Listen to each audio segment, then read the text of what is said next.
Today's word of encouragement, we're going to talk about what molds us. And this comes from Romans 12, verse 2. And do not be conformed to this world, but be transformed by the renewing of your mind, that you may prove what is that good and acceptable and perfect will of God.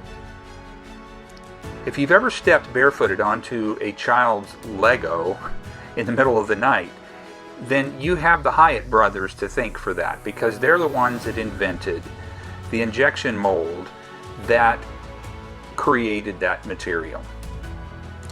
It's, plastic that can be squeezed into a shape that we want. Molding or making malleable materials conform to a desired shape can be also done with spiritual material. That's why the British translator J.B. Phillips translated Romans 12, verse 2. He said this. He said, "Don't let the world around you squeeze you into its own mold." Well, the defense against being molded into the world's image, the renewing of the mind. Again, J.B. Phillips. But let God remold your minds from within. The results of being remolded: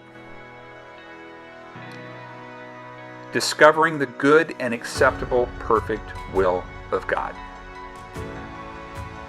Before coming to Christ, our mind is molded into the shape of this world. And renewing our mind into a Christ-like mind is the doorway of knowing God's will for our life.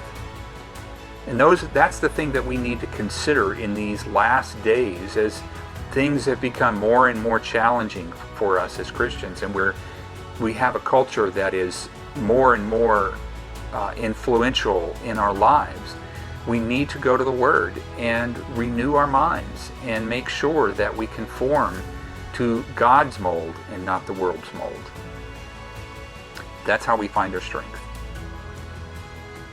God bless, and we'll talk to you soon.